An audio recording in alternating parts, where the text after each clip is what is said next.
Pamilyar ka ba sa halamang ito? O maaaring nakita mo na nga itong hain sa inyong hapagkainan. Ito ang halamang pako. Isang pangkaraniwang halamang tumutubo sa mga liblib na probinsya at madalas ngang ginagawang salad o gulay ng mga katutubo. Subalit batid mo ba na ang halaman ding ito pala ay isang mainam na gamot at panglunas sa ilang karamdaman katulad ng panlalabo ng mata, pananakit ng puson, pagrupok ng mga buto at maging diabetes. Kaya naman halika at sama-sama nating alamin ang mga pakinabang at binipisyong dala ng halamang ito na pako na madalas ay di nga natin pinapansin. Fern, fiddleheads, fiddlehead greens o mas kilala nga natin sa tawag na pako. Hindi lahat ng klase ng pako ay makakain, kundi pawang mga partikular na variety lamang nito. Madalas kinukuha ang nakatupi o bata pa nitong dahon o paklang, habang ito nga ay malambot pa upang gawing salad o di kaya naman ay gulay. Ang pako ay isang gulay na may lasang maaaring maihalin tulad nga sa dahon ng kamoting kahoy o di kaya ay ng talbos ng kamote.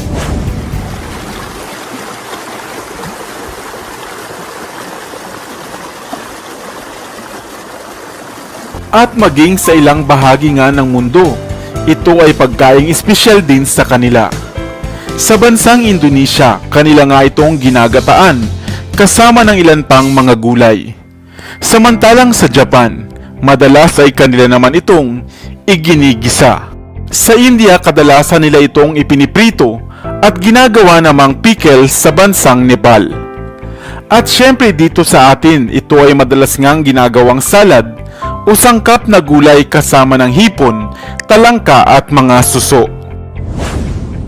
Subalit batid mo ba na bagaman simple lamang ang gulay na ito at madaling ang hanapin sa mga gilid ng ilog o sapa, ay nag-uumapaw naman ito sa maraming sustansya kagaya ng vitamins, omega-3, omega-6, fatty acids, potassium, iron, copper at manganese. Kung kaya hindi nga nakapagtataka na maraming sakit ang kaya nitong malunasan. Una, ang pako o ang dahon ng pako ay mainam para sa mga buto. Ito ay mayaman din sa calcium na magaling para sa kalusugan ng ating ngipin at mga buto. Para naman sa mga mayroong dysmenorrhea, ang pagkain mo ng pako bago dumating ang buwan ng dalaw ay mainam at makatutulong na mabawasan ang pananakit ng puso na nararamdaman bunga ng PMS o premenstrual syndrome. Ang pagkakaroon ng iron deficiency ng isang tao ay isang delikado ring kondisyon.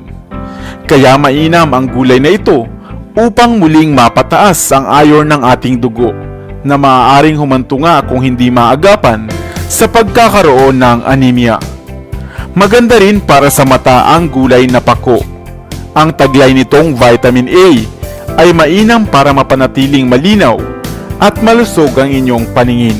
Sa tulong rin ng gulay na ito na pako ay mas mapipigilan ang pagkakaroon ng cancer cells sa ating katawan at ang tsansa ng pagdami pa nito.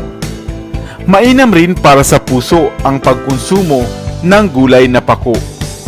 Ang potassium content nito ay mahusay sa pag-eliminate ng mga excess na sodium sa ating puso na upang makaiwas sa pagkakaroon ng heart stroke o heart attack. At ang panghuli ay para sa mayroon namang diabetes. Makatutulong ito upang mapababa nga ang inyong blood sugar level. Kaya ano pa ang hinihintay? Kumain na ng gulay o salad na pako. Halamang madalas nga ay ginagawa na nating houseplants, pero maaari palang kainin at marami rin palang dalang pakinabang sa kalusugan natin. Ikaw, kumakain ka na rin ba ng pako? Polystichum munitum, pakong ligaw o sword fern. Isang klase ng pako na nagkalat nga lamang sa mga parang sa tabing ilog at bakanteng lupa. Matitigas ang paklang ng dahon, kaya naman mainam na pang-ayos ng mga bulaklak sa mga flower arrangement, sa mga okasyon at mga partikular na pagdiriwang. Hindi ito ang pakong kadalasan ay ginugulay natin, subalit hindi batid ng karamihan na maging ang mga batang dahon pala nito ay kinukuha, nginunguya at mahusay pala para sa mayroong mga sore throat at tonsillitis. Madalas itong ginagamit sa hardin, sa paglalandscaping at mainam din palang panlaban sa mga pagguho ng lupa o soil erosion.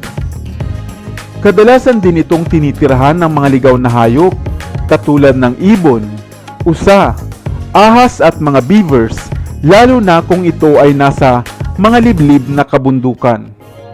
At kung ikaw naman ay isang plantita, mainam itong houseplant sapagkat isa itong natural na humidifier at natural na naglalabas ng water vapor sa hangin upang maging malinis at malamig ang paligid.